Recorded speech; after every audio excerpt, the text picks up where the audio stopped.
Le Poinçon, un podcast de la BBR.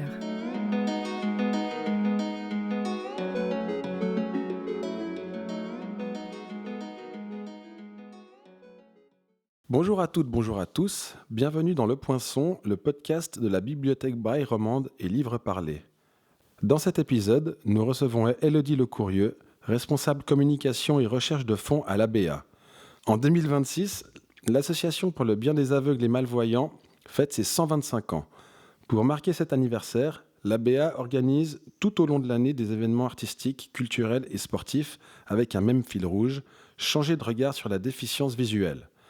Élodie coordonne ce projet et vient nous présenter le programme en détail. Salut Élodie.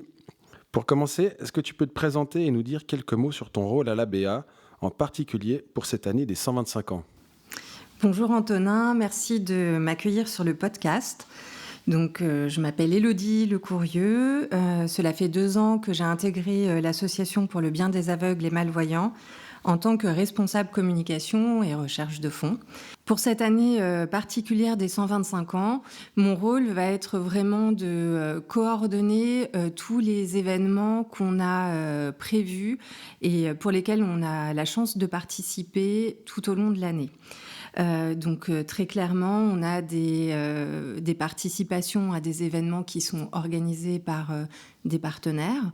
On va avoir une implication qui va être peut-être moins importante que pour, par exemple, l'organisation de l'exposition des 125 ans qui aura lieu tout le mois d'octobre sur le quai Wilson. Quoi qu'il en soit, mon rôle est de s'assurer que l'ensemble des événements qui sont prévus vont bien se dérouler, que la communication est bien organisée en amont, pendant l'événement et après l'événement, que les parties financières aussi sont bien cadrées et travailler avec l'ensemble des partenaires justement pour s'assurer que quand on parle par exemple d'audiodescription, tout est en ordre. Merci. Pourquoi était-ce important pour l'ABA de marquer cet anniversaire ? Et que recouvre ce fil rouge, changer de regard sur la déficience visuelle ? Est-ce que tu peux nous en dire plus ? Oui, bien sûr. 125 ans, c'est une étape dans la vie de l'association. Et évidemment, c'est une très belle opportunité pour nous de communiquer sur toutes les actions de l'association et développer la notoriété de l'ABA. Parce que souvent, les personnes qui nous connaissent sont les personnes concernées ou leurs familles. Or, finalement, la déficience visuelle, elle peut toucher tout le monde à différents stades de la vie. Et on voulait vraiment justement communiquer et sensibiliser le grand public à la déficience visuelle. Donc expliquer que aussi bien un nourrisson qu'une personne active peut un jour être touchée par la malvoyance et se retrouver dans une situation qui va être plus ou moins difficile. Et c'est à ce moment-là que l'Association pour le bien des aveugles et malvoyants va intervenir et accompagner les personnes. On ne fait pas que ça, on a différents types d'actions qui sont assez larges. On est quand même une institution aussi de référence dans le canton de Genève sur tous les sujets concernant la malvoyance et la cécité. Et donc on voulait vraiment que le grand public soit informé de ce qu'on pouvait apporter aux personnes concernées et aussi avoir justement porté un autre regard sur la déficience visuelle. Souvent, la déficience, quand on parle de déficience visuelle, on pense à une personne qui est aveugle, qui va avoir une canne blanche. Or, la déficience visuelle, elle prend de multiples formes et elle a des degrés de sévérité qui sont très différents. Mais quand ça arrive aux personnes, ça peut impacter l'autonomie et la qualité de vie. Et c'est là que l'ABA va entrer en matière. Est-ce que tu peux nous dire quels sont les temps forts de ce programme et quelle place y occupent les bénéficiaires ? Oui, bien sûr. Alors déjà, en préambule, on a la chance d'avoir une collaboration avec un artiste français cette année. Il s'appelle The Blind et il se définit comme l'inventeur du graffiti pour aveugles, qui fait vraiment du street art. Et il a créé un collectif d'artistes qui s'appelle le studio Black Eye. Et via cette collaboration, on a défini, on a organisé à la fois des événements internes et externes, dont je vais vous parler juste après. On a vraiment énormément d'événements pour ces 125 ans. Si je commence par les événements qui sont vraiment destinés en premier lieu aux bénéficiaires, on organise tous les ans un repas festif avec nos bénéficiaires qui a eu lieu au mois de janvier, pour lequel on a invité cette année un artiste de renom, donc Marie-Thérèse Porchet. Et en avril, on a justement initié la collaboration avec The Blind en proposant à nos jeunes bénéficiaires un atelier participatif pour créer un module de jeu qui s'appelle Touche à tout. Donc c'est vraiment un grand cube sensoriel avec des éléments en braille, des formes géométriques pour lesquelles les jeunes bénéficiaires pendant une semaine ont poncé, ont percé, ont peint en fait ces différentes formes et ont aidé aussi à l'assemblage du module. Donc toute cette semaine était encadrée par des ergothérapeutes de l'association, mais c'était vraiment, on va dire, le point de départ en fait de cette collaboration et aussi d'intégrer l'art d'une façon différentes. Donc, on a art et déficience visuelle qui se mêlent. Et sachant que ce cube, qui est complètement justement modulable, est aussi un point de départ de dialogue possible entre des enfants qui vont jouer avec ce cube, vont se demander peut-être ce que c'est que les picots en braille, est-ce qu'on écrit avec, enfin, il y a vraiment aussi cet objectif de faire durer justement le résultat de cet atelier pour continuer une conversation et sensibiliser de façon différente sur la déficience visuelle.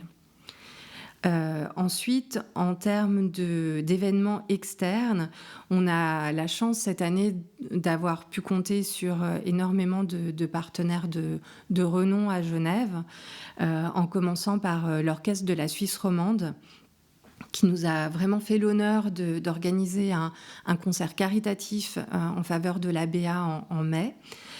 C'était un ciné-concert, donc Les Lumières de la ville de Charlie Chaplin. Et ce concert était justement audio-décrit. Donc on a travaillé avec la société Regard Neuf, qui a audio-décrit l'intégralité du film.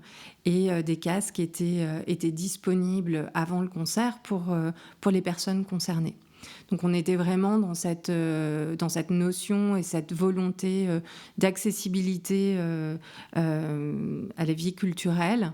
Et c'était important pour nous, au-delà du concert caritatif, de favoriser aussi la réalisation de l'audiodescription du film qui n'existait pas en français jusqu'à présent et donc qui maintenant pourra être utilisé lors d'autres événements, d'autres projections. On a également, sur le plan sportif, participé à la course Race for Gift. Donc là, c'est un petit peu différent et c'est aussi très intéressant. Donc, aux côtés de 21 autres associations genevoises, on a pu compter sur le soutien de donateurs, de nouveaux donateurs, d'ambassadeurs qui ont non seulement marché ou couru pour l'ABA, mais également ont levé des fonds pour l'association. Prochaine étape pour nous, là on est en juin. En juillet, on a une fantastique opportunité d'être présent à Ciné Transat le 16 juillet. Donc pour cette soirée, on a aussi pensé à des ateliers de sensibilisation à la déficience visuelle. Donc ça va être très ludique pour vraiment être cohérent avec l'esprit de Ciné Transat. Et on a évidemment un discours avant le film, et on a choisi aussi le film qui va être projeté à Ciné Transat, qui est le film Sauvage, le film d'animation Sauvage. Avant le film, on aura également la diffusion d'un court-métrage qui a été audio-décrit par des enfants. Et ce projet, il a été aussi porté par Regard Neuf. Donc aussi, on a des partenaires qui nous suivent tout au long de l'année. Je trouve que c'est important de le souligner. Ensuite, parce que l'année n'est pas encore finie, on a donc notre grande exposition photo qui va être accessible le long du quai Wilson au mois d'octobre 2026. Et là encore, on a une place qui est accordée, une place centrale pour nos bénéficiaires, puisqu'on a 10 portraits de bénéficiaires de l'ABA, justement, qui représentent la grande variété en termes d'âge et d'atteinte visuelle des personnes que nos collègues accompagnent tous les jours. Et ces portraits sont enrichis avec de la réalité augmentée. Donc en scannant le QR code qui sera imprimé sur le portrait, avec son smartphone, on pourra accéder à un témoignage vidéo de ces bénéficiaires qui vont se présenter, partager leur parcours, leur expérience de vie, ce qui les passionne dans la vie. Donc c'est aussi une autre façon de montrer la déficience visuelle, comment elle impacte les gens au quotidien, et avoir un message qui soit aussi positif. L'ensemble de l'exposition, elle est audio-décrite. Donc, c'est aussi un point qui nous semblait important. Et comme vous l'avez compris, comme cette exposition, elle est réalisée avec The Blind, les panneaux vont être enrichis de braille. Donc, il va venir déposer sur les panneaux des demi-sphères en silicone qui vont justement traduire en fait une citation de la personne qui est sur le portrait. Dernier événement, et pas des moindres, on a la grande chance d'avoir été sélectionné cette année comme hôte d'honneur à la course de l'escalade. Donc pour nous, c'est une opportunité aussi fantastique pour nos 125 ans. Puisqu'on va avoir aussi une visibilité qui va être très importante, étant donné cet événement qui est fédérateur, populaire, inclusif. Enfin, pour nous, c'est vraiment très très fort. Et on va être présent sur le village de la course avec un stand de sensibilisation. Et on est en train de réfléchir aussi sur d'autres éléments qui vont permettre de rendre aussi inclusif l'accueil de personnes concernées. Il y a 2 autres points, événements que je rajoute à cette grande liste. C'est que cette année, c'était notre première participation à la Nuit des musées via la bibliothèque Braille Romande et Livres Parlés. Donc, encore une fois, je me répète, mais c'était une très, très belle opportunité. On était vraiment ravis d'intégrer les institutions qui ouvraient leurs portes lors de cet événement aussi, qui permet d'ouvrir notre institution à un public qui n'oserait peut-être pas franchir le pas de la porte, parce que voilà, on a quand même sur l'immeuble bien des aveugles, donc on a vraiment l'impression qu'on n'est pas concerné en fait, et c'est tout l'enjeu en fait de cette année, c'est d'expliquer que tout le monde peut être concerné. Donc on est très très content de cette édition. On a vraiment accueilli, je crois, plus de 200 personnes lors de cette soirée. On a proposé des ateliers évidemment de sensibilisation au braille, mais pas que. On a présenté le bâtiment, on a aussi présenté l'association, donc c'était vraiment important pour nous aussi, finalement, de toucher un public qui ne serait pas venu par ailleurs. Et on remercie aussi la ville de nous avoir intégrés à sa programmation. Et on a, on va dire pas en point d'orgue, mais un travail aussi de longue date de mes collègues de réaliser un ouvrage à l'occasion des 125 ans de l'association. Et on est vraiment sur cet ouvrage dans l'idée aussi d'un partage de parcours. Donc, dans cet ouvrage, on retrouve des témoignages d'anciens collaborateurs de l'ABA, de membres de comités, de bénévoles. Donc, vraiment des personnes tout à fait différentes qui ont participé à un moment ou l'autre de leur vie à l'ABA. Et on trouvait que c'était aussi central de redonner la parole aux personnes qui font l'ABA. Donc on est vraiment sorti d'une logique plutôt historique, de grande date et de réalisation pour parler de l'humain, parce qu'au final, c'est l'humain en fait, qui est au centre de toutes les actions de l'ensemble de mes collègues à l'ABA. Merci beaucoup pour ces explications, Élodie. Alors, une partie de ces événements est visuelle, l'exposition photo notamment. Comment as-tu pensé de l'accessibilité pour les personnes aveugles et malvoyantes ? Donc, merci pour cette question. Donc, effectivement, on voulait vraiment que l'ensemble des événements soient accessibles. Donc, si je reprends au niveau du concert, on a vraiment cette audio-description qui était disponible. Pour Ciné Transat aussi, le film qui a été choisi est disponible en audio-description. Et l'exposition, comme je te l'expliquais, elle va être intégralement audio décrite. Et on aura en plus le braille qui va être posé justement sur les portraits, certains portraits de bénéficiaires et de collaborateurs de l'ABA. Donc on est vraiment sur aussi du multisensoriel, donc c'est important.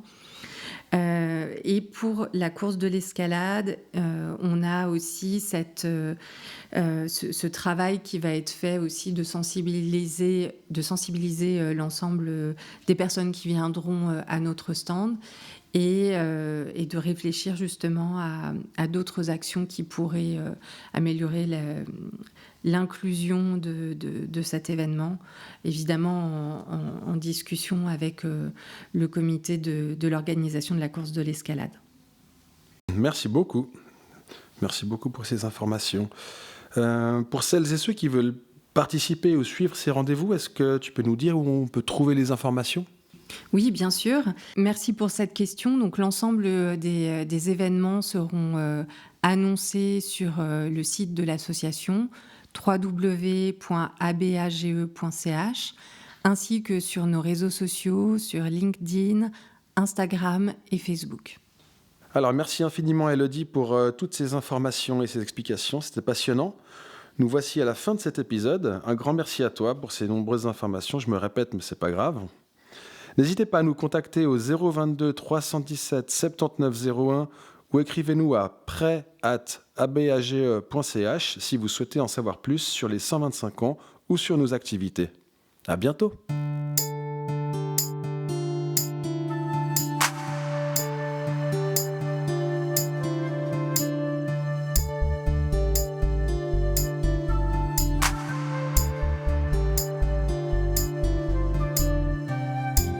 La BBR, des livres à haute voix et des livres au bout des doigts.